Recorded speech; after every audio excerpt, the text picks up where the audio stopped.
Alan Titchmarsh has been talking about his other career as a novelist, saying that his stories aren't as saucy now that he's got older, and that recording these sex scenes for his audiobooks has left him rather red-faced. So it got us thinking about erotic fiction and how popular they used to be. I'm so sorry. I just can't look at Alan Titchmarsh in erotic fiction on the screen. I'm thinking that's the man that's talking about pricking out seedlings. Oh, my God, yeah, but imagine Alan Titchmarsh talking about a tomato plant. You'd be gone. Your two favourite things.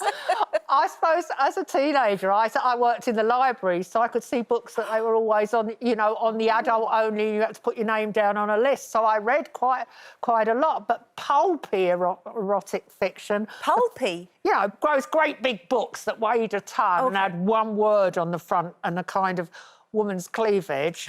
I remember Beyond the Valley of the Dolls, yeah. Jacqueline Suzanne, Beyond the Valley of the Dolls. Oh, my God. My dad had quite a collection of library books. Yeah, he was a keen visitor to the library.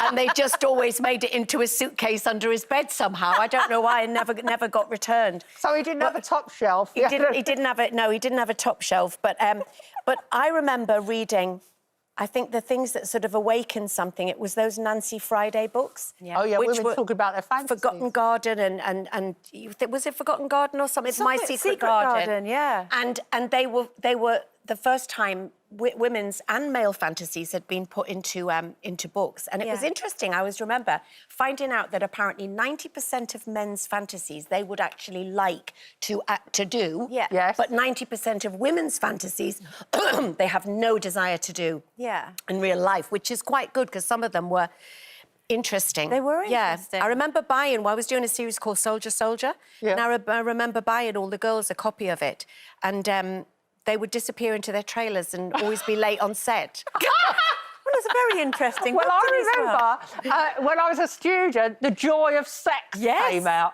Oh, my goodness, there were these drawings of this couple doing it in every single position. That's right. And it wasn't very erotic. Well, it no, was a look bit at like him, one of though. Alan Titchmarsh's gardening manuals. It just makes me laugh. It's called The Gourmet Guide. It's The Gourmet Guide! The drawing of the guy was It's just like a so cookbook. unattractive. Instead of a bonk buster, it's like a cookbook. Stacey, I'm so glad that you're not in the studio because literally all we've talked about is things that us oldies are enjoying, like the ABC Picture Club and The Joy of Sex. Oh, I like sex too. I meant the book, not the thing. Did you ever read sexy novels?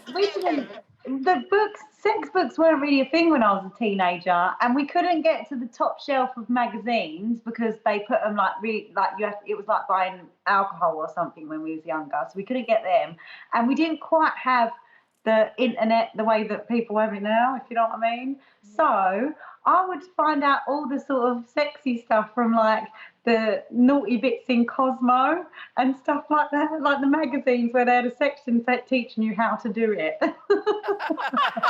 So teenagers, young, they also needed instruction manuals, whether it's a gourmet guide or in a magazine or in a book listing fantasies. Yeah. Or even, You didn't need a guide, though, did you, Andrea McLean? I did. I bought books. Yeah. What, Learn How to Do It book? Yeah.